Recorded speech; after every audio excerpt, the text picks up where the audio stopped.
네, 안녕하세요. 소개받은 장지향입니다. 저는 오늘 이스라엘 하마스 전쟁의 진행 과정, 그다음에 배경, 전망, 그다음에 한반도 이제 줄 수 있는 함의에 대해서 발표를 하도록 하겠습니다.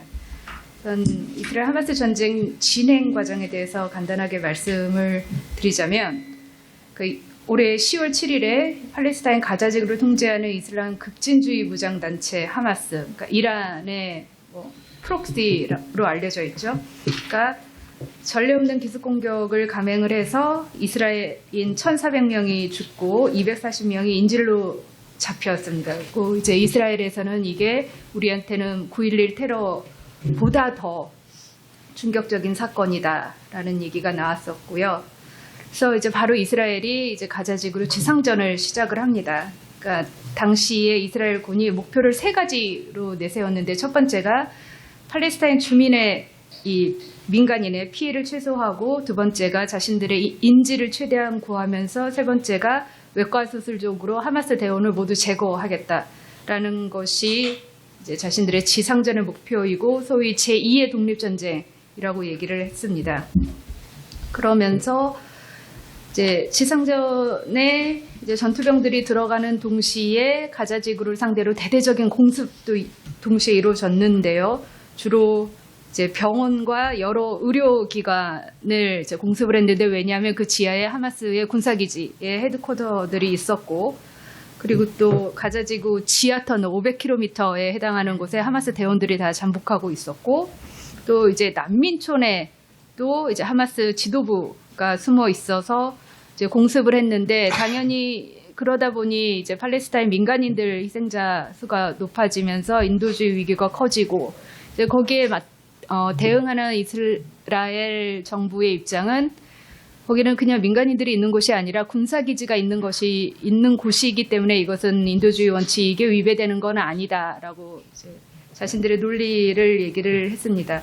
그럼에도 불구하고 어쨌든 국제사회에는 지금껏 팔레스타인 민간인의 사망자 수가 18,000명에 이르고 있기 때문에 국제 여론은 이제 이스라엘에게 굉장히 불리하게 돌아가는 것 같고요.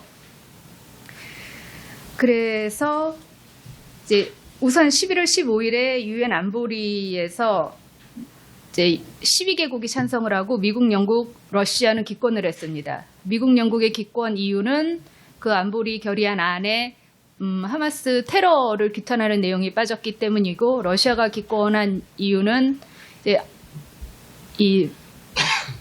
정확히 이 인질 석방을 너무 그러니까 강력하게 말을 하지 말아야 되고, 그냥 그러니까 인질 석방을 촉구한다 정도로 말을 했어야 됐었는데, 좀 너무 강력하게 말한다. 어쨌든 미국과 영국의 입장과는 정반대의 이유로 기권을 했었습니다.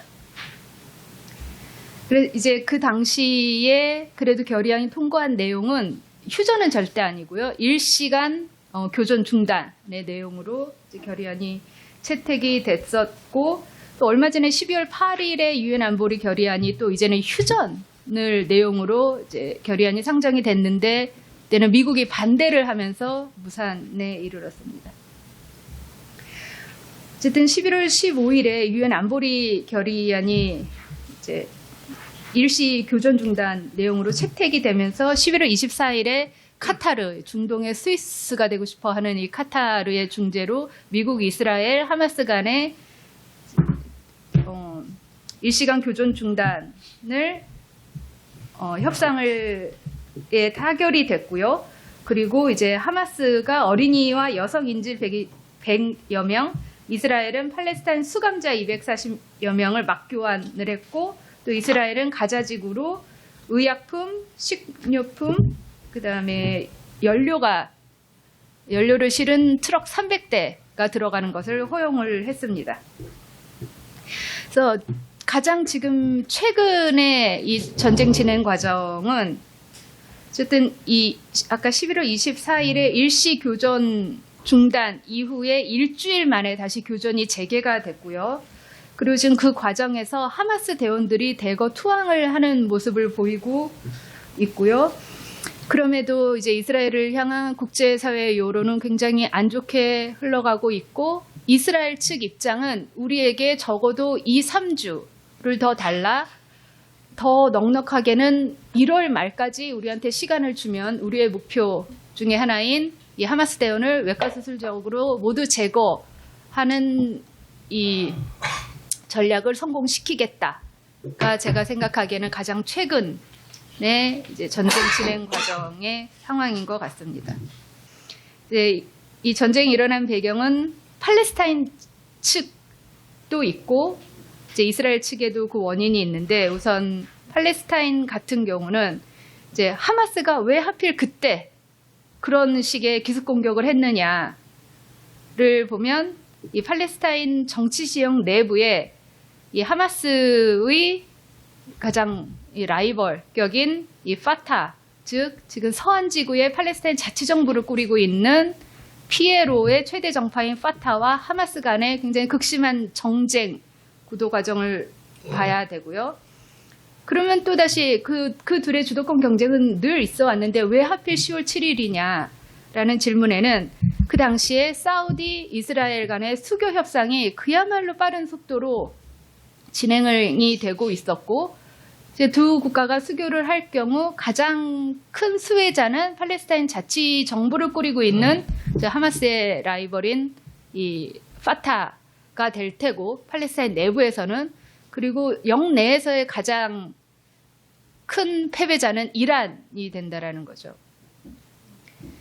그러니까 사실 2020년도에도 UAE와 이스라엘이 수교를 했습니다. 근데 그때도 이제 중동 전공자들은 굉장히 놀랐는데, 그 UAE가 이스라엘이랑 수교를 한 정도와 사우디가 이스라엘과 수교를 한 거는 그 묵직함 정도에서 비교가 안 되거든요. 어쨌든 하마스 같은 경우는 목표가 1번, 이스라엘을 절대 인정하지 않고 이스라엘을 지도에서 없앤 후 2번, 그곳에 이슬람 국가를 세우겠다인데, 이 이슬람 성지의 수호국이자 수니파 최대 대표국인 사우디가 이스라엘과 수교를 할 경우 이슬람 급진주의를 내세우는 하마스로서는 자신들의 존재감에 큰 타격을 입게 된다라는 거죠.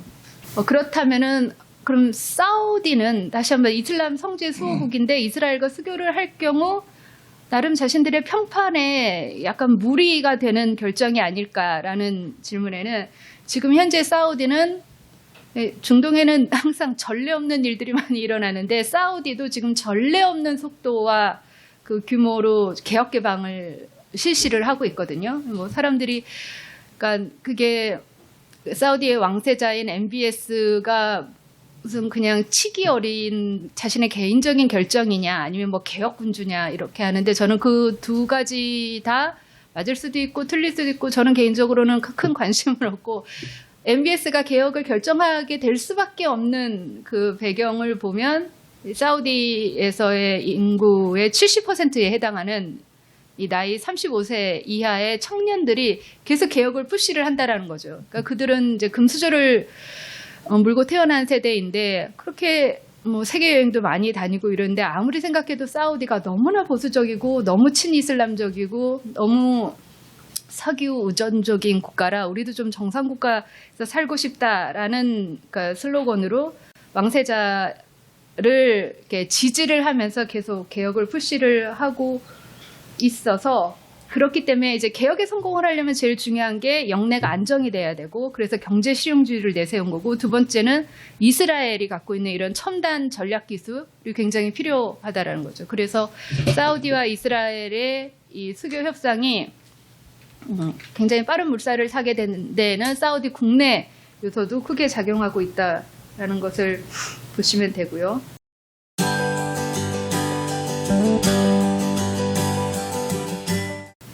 흔히 이스라엘 같은 데 출장을 가면 이스라엘이 자신들에겐 적이 3명이 있는데 1번도 이란, 2번도 이란, 3번도 이란이라고 이렇게 썰렁한 농담을 하고, 이 사우디에게 주 적까지는 모르겠지만 이란은 확실히 최대 라이벌인 것은 맞습니다. 최대 맞수입니다. 그런데 그런 이란을 지금 확고하게 이란 내의 지배 세력의 이 위치를 공고히 하고 있는 쪽이 보수 강경파이죠. 보수 강경파는 소위 미국 민주당이랑 같이 핵협상을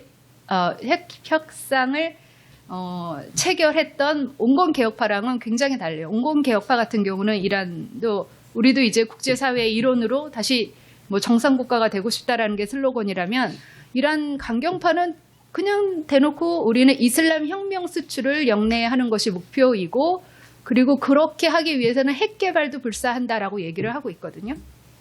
근데 그런 이란의 이제 강경 보수파 세력이 제재 때문에 그러니까 바깥으로 그러니까 자신들의 무기를 들고 직접 나갈 수는 없으니까 자신들의 대리 조직으로 하여금 자기의 맞수이자 주적인 이 사우디나 이스라엘, UAE를 공격을 하게 하는 거죠. 그 대리 조직들이 바로 레바논의 헤즈볼라, 뭐 이라크의 인민동원군, 그리고 가자지구 하마스, 예멘의 후티 반군, 시리아에 있는 군소 이제 친이란 민병대들입니다. 그래서 이제 하마스가 왜 그때 하필 그런 방식으로 이스라엘을 공격을 했느냐에 대한 배경으로는 이 팔레스타인 내부 권력 지형이랑 그다음에 영내의 사우디, 이란, 이스라엘의 갈등 구조를 보시면 되고요. 이제 두 번째로 그럼 이스라엘은 우리가 그렇게 잘 아는 뭐 최강의 정보국인 모사드를 갖고 있고 그다음에 스타트업의 성지이고 그리고 이 이스라엘 그러니까 이스라엘계 미국인 그러니까 미국 유대인의 그런 뭐 로비력으로 미국 대외 정책도 좌우한다는 그런 이스라엘이 왜 그렇게 허무하게 뭐 국가 마비를 넘어서서 이제 정보 대참패를 겪었느냐에 대한 배경은 이스라엘 내부에서 극우 포퓰리스트 정부를 비롯된 최악의 국론 분열과 그리고 이제 사실 이 포퓰리스트 정부가 작년 11월에 처음으로 등장을 했거든요. 그때부터 굉장히 그러니까 좀 무리수를 두면서 진행을 했었던 대팔레스타인, 특히 서한지구, 그러니까 하마스가 지배하고 있는 가자가 아니라 이 국제사회가 인정을 하고 있는 팔레스타인 자치정부를 상대로 굉장히 무리한 강압 정책을 펼쳤었거든요. 그래서 그때 그 서한지구에 살고 있는 팔레스타인 시위대들의 유혈 진압으로 인해서 사상자도 굉장히 많이 났었습니다. 그래서 이 극우 연정이 그러니까 작년 11월에 등장을 했는데 이 현재 그러니까 비리 혐의로 그러니까 검찰에 기소가 된 네타냐후 총리 보호를 위해서 사법부 무력화의 입법을 강행을 했었죠. 올해 3월에 그러니까 강행을 해서 통과를 시켰습니다. 그랬더니 그러니까 이스라엘 내에서는 정말 건국 이래 최대 규모로 반정부 시위가 조직이 됐고요. 그리고 예비역의 1만여 명 정도가 네타냐후는 우리의 총리가 아니다라고 하면서 복무 거부 서명을 했고 현직들도 이러한 예비역들의 집단행동에 대해서 암묵적인 지지를 보내면서 이제 군 중추 이탈에 대한 그런 뭐 우려가 크게 제기가 됐었고요. 저도 그 당시 막 이러면은 하마스가 그냥 가만히 있을까라는 얘기가 한참 나돌았었던 것도 기억이 나고 10월 7일에 하마스가 기습 공격을 했었을 때 하마스 대원들 몇 명이 이스라엘 군에 잡혔었거든요. 그네들을 이제 조사를 하는 과정에서 그런 얘기가 많이 나왔다 하더라고요. 그러니까 하마스 대원들이 민주주의라서 그랬겠지만 저렇게 그러니까 반정부 시위를 엄청 이렇게 세게 하는 걸 보고 우리는 참 그 과정을 흥미롭게 지켜봤다라고 이제 인터뷰를 하는 내용이 지금 이제 계속 나오고 있습니다. 사실 이제 요즘에 뭐 네타냐후와 바이든 사이에 굉장히 불협화음이 눈에 많이 띈다라는 얘기가 이제 평소보다 더 이렇게 주목을 받기 마련인데 저처럼 그러니까 중동 지역을 계속 팔로우하는 사람들 입장에서는 아니 네타냐후 총리랑 바이든 대통령 사이가 안 좋은 게 이게 어제 오늘 일이 아닌데 얼마나 그전에는 더 안 좋았는데 지금은 그래도 전쟁 중이라 좀 서로 자제를 하는 편이고 이 극우 정부가 작년 11월에 나왔을 때 미국 민주당 정부에서 네타냐후 정부를 향해서 쏟아붓는 이렇게 독설에 가까운 비판은 진짜 심했었거든요. 그래서 흔히 뭐 미국 유대인이 굉장히 친이스라엘 정부다, 정부 성향이다라고 하지만 네타냐후 정부가 수립되고 난 후에서는 미국 내 유대인 여론도 굉장히 반 네타냐후 정부 쪽으로 흘러가고 있었습니다. 이게 이제 이스라엘 하마스 전쟁의 배경에 대한 이스라엘 측의 원인 분석 정도가 될 것 같고요. 이제 이스라엘 하마스 전후 전망은 저는 이제 어쨌든 미국과 국제사회는 원론적으로 이 소위 하마스가 다 제거가 된 다음에 전후 가자 지구에서는 지금 팔레스타인 자치정부에 초기라도 이제 통치권을 줘야 된다라는 얘기가 나오고 있고요.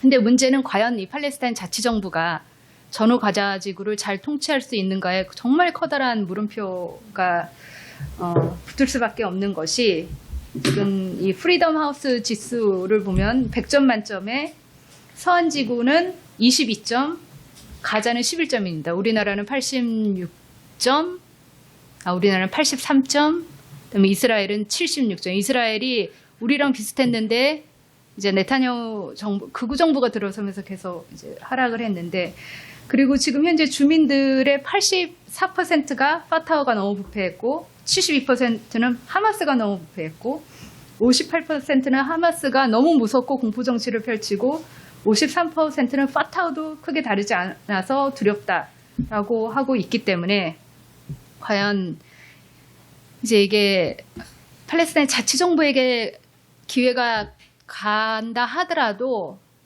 그 팔레스타인 지금 자치정부 현재로의 역량으로서는 가자 지구의 안정화 정책을 효과적으로 펼칠 가능성은 굉장히 낮아 보이고요. 그래서 또 나오는 얘기가 그럼 바로 당장 2006년도에 파타랑 하마스가 서로 싸우고 총질을 하느라 멈췄었던 선거를 빨리 시행을 해야 된다라는 얘기가 계속 나오고 있고, 그리고 제일 중요한 거는 이게 재건 안정화 정책에서 지금 현재 하마스가 한 2만여 명으로 추정이 되고 있는데, 이 이스라엘이 어느 몇 명까지 재거를 할 수 있을지 모르겠지만 적어도 추종 세력은 굉장히 많이 남아 있을 텐데, 소위 안정화 정책을 하면서 이제 이 추종 세력까지 숙청을 하거나 하는, 우리가 미국이 이라크 전쟁에서 이 바아스당, 이 사담 후세인의 정당인 바아스당 당원들을 하급 대원들까지 모조리 숙청을 하면서 그것이 결국 아이시스의 부상으로 이루어지는 비극을 봤기 때문에 이번에도 절대로 이 하마스 대원 숙청 작업만은 제가 볼 때는 국제사회에서는 이제 좀 막아야 되는 게 아닐까, 그런 생각이 들고요. 그다음에 두 번째로는 사우디 이스라엘 수교랑 아랍 이스라엘 대탕트는 저는 재부상할 거라고 생각을 합니다. 아까 말씀드렸던 것처럼 그러니까 사우디가 정말 이제부터 평화를 사랑하기 시작하고 이스라엘과 친구가 될 수 있다라고 생각을 바꿔서가 아니라 자신들의 이 왕실 수호가 걸려 있는 개혁 개방을 성공적으로 마치려면, 네옴시티가 제대로 성공을 하려면 경제 실용주의, 영내 안정이 중요하기 때문에 그러기 위해서는 이제 이스라엘과 수교를 하고 아랍 이스라엘 대탕트를 마련하는 게 굉장히 중요하고요. 저는 사실 이 이스라엘 하마스 전쟁이 터지고 나면서 과연 UAE가 2020년도에 이스라엘이랑 국교 수립을 한 UAE가 어떤 반응을 볼까 굉장히 유심히 관찰을 했는데, UAE가 이스라엘에 대한 비난을 최대한 아끼는 것을 보면서 아브라함 협정이 굉장히 강력하긴 하구나 라는 생각을 했습니다. 그러니까 UAE는 거의 비난을 안 했던 것 같아요. 반면에 바레인도 이제 그 아브라함 협정을 체결했는데, 바레인 같은 경우는 하마스를 이스라엘을 비난하면서 하마스도 같이 비난하는 이런 모습을 보였고요. 마무리를 하면 이 하마스랑 북한 비교를 할 때 이제 좀 더 조심을 해야 된다라는 것과, 또 이제 이스라엘의 최첨단 전략 기술이 하마스의 이런 게릴라식 비대칭 기습 공격 앞에서 얼마나 여지없이 무너졌는지 저는 보고 또 한 번 좀 충격을 받았고요. 그리고 마지막으로 그냥 이 민주주의랑 비민주주의 대결에서 민주주의는 상대적으로 불리할 수밖에 없고 저는 가끔씩 이 민주주의 국가, 비민주주의 이 극단주의 세력 간의 대결을 보면서 민주주의라는 것은 어쩌면 이 천형에 가까울 정도로 굉장히 불리하다라는 생각이 많이 들었는데 이스라엘 하마스 전쟁에서도 똑같이 드러났던 것 같습니다. 감사합니다. 네, 감사합니다.